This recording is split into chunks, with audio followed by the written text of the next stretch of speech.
He aha kei runga te teepu. What's on the table?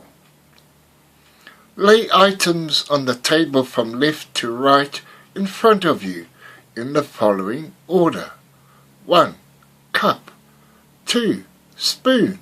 3. Knife. 4. Plate. 5. Fork. He aha kei runga I te teepu. He kapu. A cup.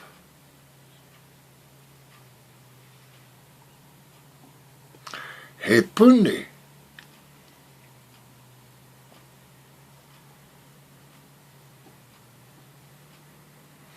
He naihi.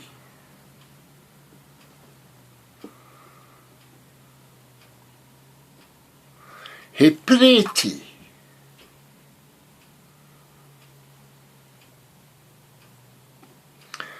He pauka.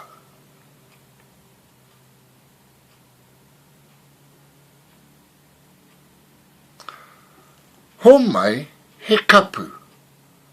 Give a cup. Homai he kapu.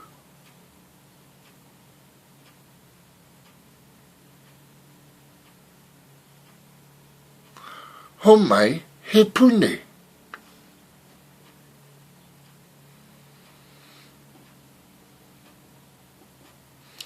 Homai he naihi.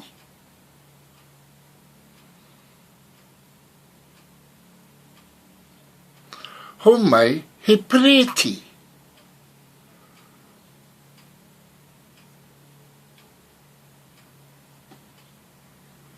Homai he pauka.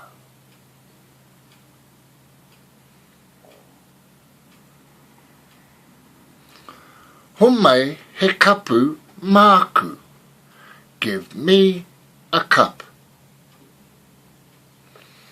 Homai he kapu māku.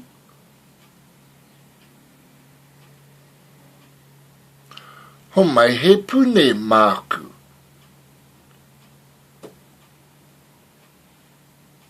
Homai he naihi māku.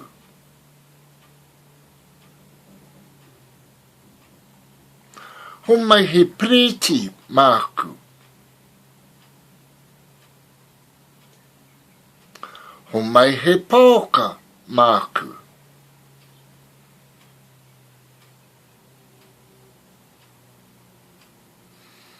Homai he kapu māku kwa. Give me a cup, please. Homai he kapu māku kwa.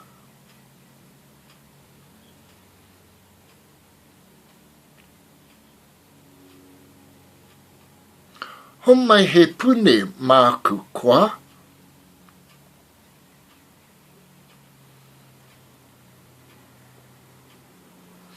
Homai he naihi māku kwa.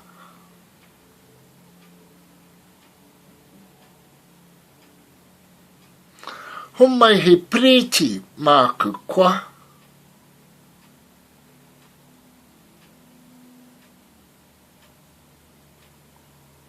Homai he pauka māku kwa.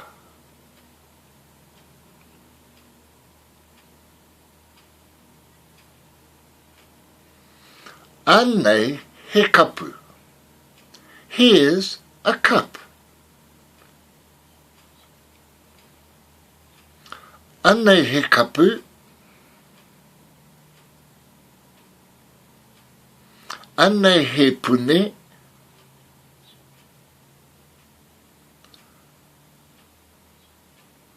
Anei he naihi.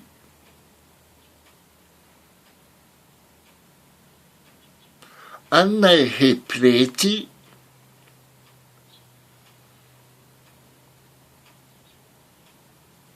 Anei he pauka.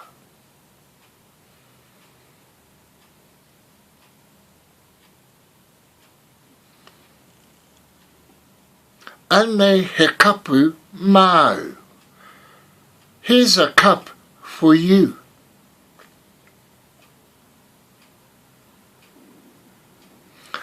Anei he kapu mau. Anei he pune mau.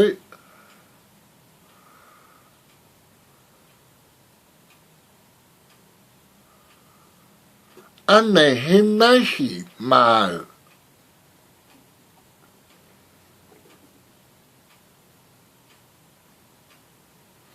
Anei he priti mau.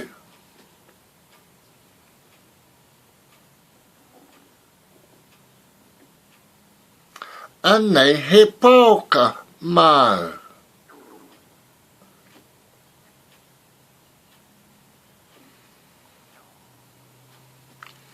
Anei he kapu mana. Here's a cup for him or her.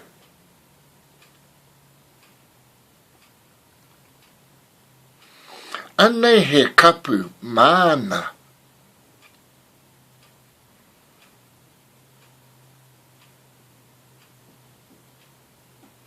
Anei he pune mana.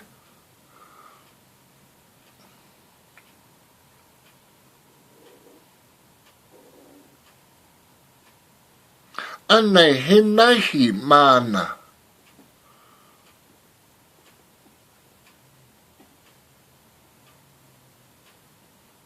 Anei he priti mana.